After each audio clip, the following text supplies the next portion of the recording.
ರಾಜ್ಯ ಸರ್ಕಾರಗಳು ಮತ್ತು ವ್ಯವಸ್ಥೆ ನಮಗೆ ಬೇಕಾದವ್ರನ್ನೆಲ್ಲ ಕರ್ಕೊಂಬಂದು ಗಡಿಪಾರು ಆಯ್ತಪ್ಪ ಗಡಿಪಾರು.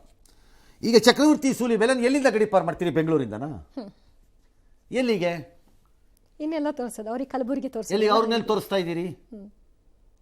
ಅವ್ರಿಗೆಲ್ಲಿ ತೋರಿಸ್ತೀರಿ? ಆಮೇಲೆ ಅಂತ ಕೋಮುದ್ವೇಷ ಭಾವನೆ ಬಿತ್ತು. ಆಮೇಲೆ ನೋಡೋಣ ಎಲ್ಲಿ ತೋರಿಸ್ತೀರಿ? ಬೀದರ್ ಅವ್ರನ್ನ? ಓಕೆ.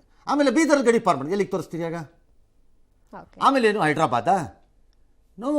ಈ ಗಡಿಪಾರು ಮಾಡುವ ಅಧಿಕಾರ ದೇಶದ ಒಳಗಡೆ, ನಾ ಹೇಳ್ತಿರೋದು ರಾಜ್ಯದ ಒಳಗಡೆ, ದೇಶದ ಒಳಗಡೆ ಮಾಡುವ ಅಧಿಕಾರವನ್ನು ನ್ಯಾಯಾಲಯದಲ್ಲಿ ಪ್ರಶ್ನೆ ಮಾಡಬೇಕು.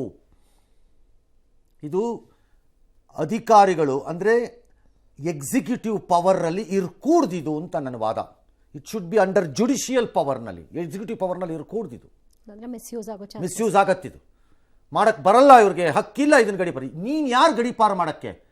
ಒಬ್ಬ ಸಿಟಿಸನ್ನನ್ನು ಗಡಿಪಾರು ಮಾಡುವುದು ಅಂದರೆ ಅರ್ಥ ಏನು? ಅವನು ಇಲ್ಲಿಗೆ ಡೇಂಜರಸ್ ಫೆಲೋ ಆದರೆ ಅಲ್ಲಿಗೆ ಡೇಂಜರ್ ಆಗಲ್ಲ ಅಂತ ಹೆಂಗೆ ಹೇಳ್ತೀಯಾ ನೀನು? ರಾಜ್ಯದ ಇನ್ಯಾವುದೋ ಮೂಲೆಯಲ್ಲಿ ಹಾಕಿದ್ರೆ ಹೇಗದು? ನಾನು ಸೂಲಿಬೆಲೆಗೆ ಹೇಳ್ತಿಲ್ಲ, ಯಾರಿಗಾರು ಆಗಲಿ, ಬೇರೆಯವ್ರಿಗೂ ನಾಳೆ.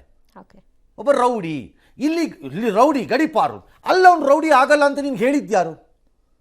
No, this must be challenged.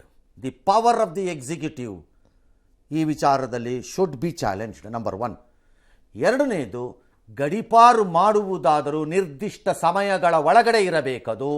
Number 2, ಜಾಗಗಳ ಆಯ್ಕೆ ಅವನ ವಿವೇಚನೆಯಲ್ಲಿ ಇರಕೂಡದು. ಅಧಿಕಾರಿಗೆ ಗುಲ್ಬರ್ಗಾ ಸೆಲೆಕ್ಟ್ ಮಾಡ್ತೀನಿ, ಬೀದರ್ ಸೆಲೆಕ್ಟ್ ಮಾಡ್ತೀನಿ, ಅಂಡಮಾನ್ ಸೆಲೆಕ್ಟ್ ಮಾಡ್ಕೊತೀನಿ, ನಿಕೋಬಾರ್ ಸೆಲೆಕ್ಟ್ ಮಾಡ್ಕೊತೀನಿ, ಹಂಗಾಗಬಾರ್ದದು. ಸ್ವೇಚ್ಛಾಚಾರದ ಪರಮಾವಧಿ ಅದು. ಎಸ್.